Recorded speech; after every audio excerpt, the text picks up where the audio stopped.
Hi everyone. So, I hope the light's a bit better. I've just closed one of the curtains, so it's not quite as glary.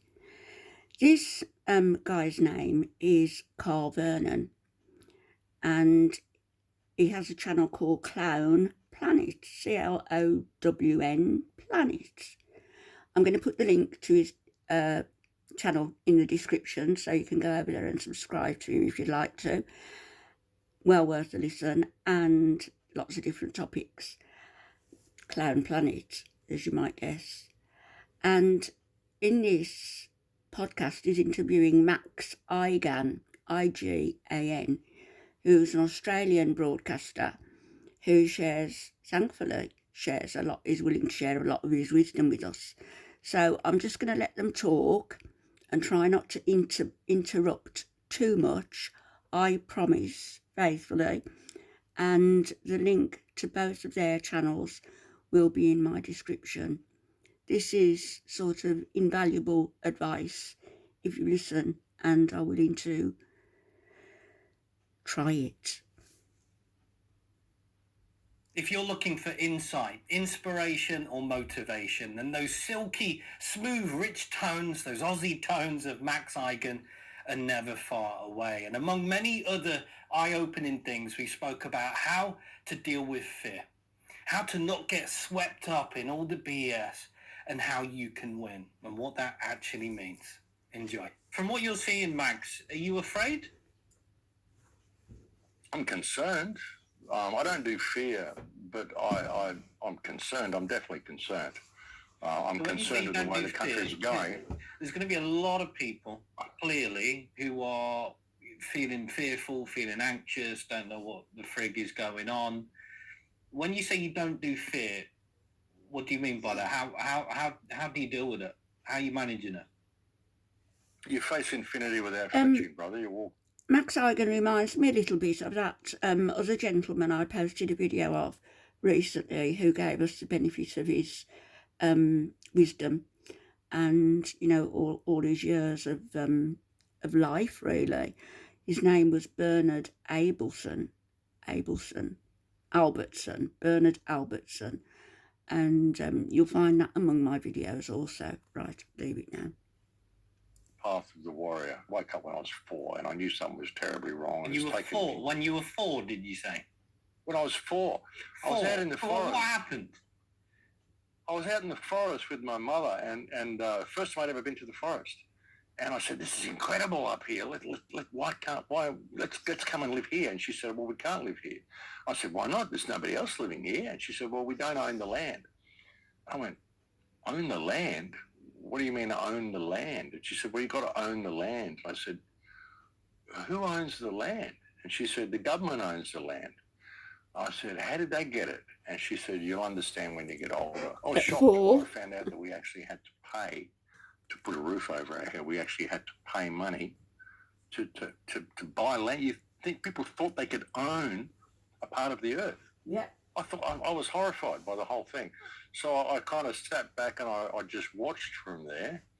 And I thought, this is a madhouse. I'm living in a madhouse. Then when I was 8 years old, I started looking at encyclopedias and I discovered the pyramids and I wanted to know how they built the pyramids. And so I started researching ancient history and stuff when I was 8. So that's been my life. And then when I got to high school, I got kicked out of 4 high schools.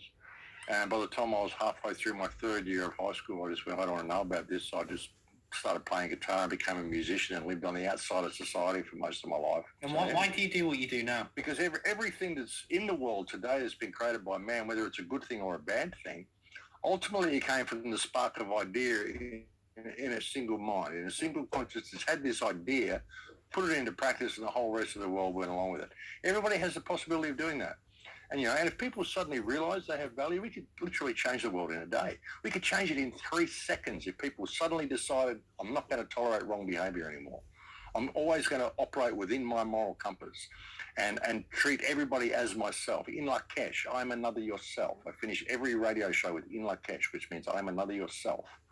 If we had that epiphany, we could change the world in 3 seconds. The world would simply just change like that. Why don't people do that, Max? Why don't people realize that it isn't, just little me as it's called as well. Why? Because they've got to pay to be alive. They measure themselves by their economic standing. You're taught through school that your economic standing is what matters in life. Your career. It's everything, Your wealth. And all the ideas you have are only worthwhile if you can capitalise on those ideas and make money for yourself and build this huge pile of shit to sit on. Then you're successful, and the world will be your oyster and all this sort of crap. And people believe if they haven't got as big a front door as the guy next door and they can't buy those jewels for their wife, well, they're a lesser person, and other people treat them like they are.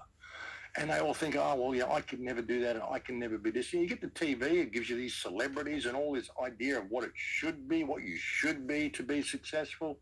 And you've got to have the white picket fence and the 2.4 kids and the Studebaker, and you're like, so people have got all these social parameters to measure themselves up to, and if they don't meet those parameters, they just don't feel good about themselves, and they're given a completely unrealistic version of what they should be. So if that materialism and that effectively what is a shallow existence isn't the way, what should be people looking at or for?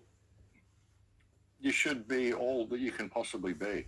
There's a wonderful quote by Plato that said you should never teach a child through harshness, but you should always observe them so you can find out what the particular genius of each child is.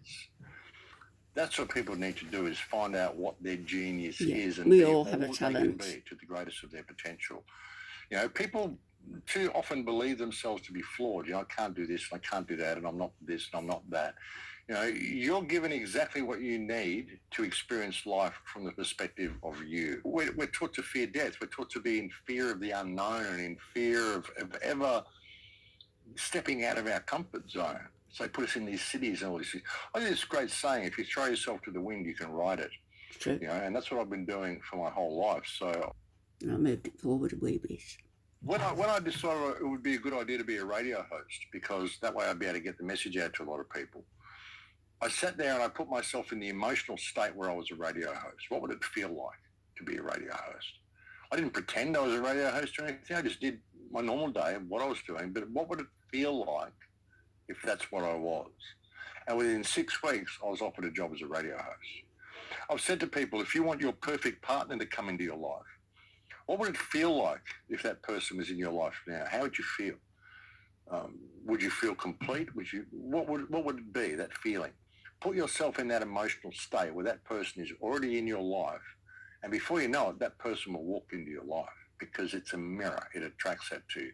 When you understand how reality works, if you really understood the power of feeling an emotion and the fact that you are having this conversation all the time, you'd honestly never think a bad thought again, because you would realize just how much it mirrors it back to you. They tried to hijack it and call it the law of attraction. The law of attraction, go for prosperity, boomerang effect. It's not attraction, it's mirroring. It's the law of emotional mirroring. Mm-hmm. So when you understand that, you don't have a bad day anymore, brother. You don't, because people have too much stake in the outcome. I have no stake in the outcome of anything that I do. I don't know what's going to happen from now to the next second. So, and like I said, if you throw yourself to the wind, you can ride it. So you face infinity without flinching. The art of being able to face with serenity odds and circumstances are not included in your calculations. Ride the wind, no stake in the outcome. Realize you are having this emotional conversation all the time. Your brain is a quantum instrument that is turning possibility into actuality depending on the emotional input it gets from your heart. So be aware of what you're speaking, and reality will speak back to you. If you enjoyed this, you can watch the full episode, the uncensored episode, at carlscommunity.com, where I also host live sessions and meetups. Ta-ta. Bye-bye. So, I hope you enjoyed that and gained something from that. And the links to both Max and Carl Vernon's channel will be in my description. Bye-bye.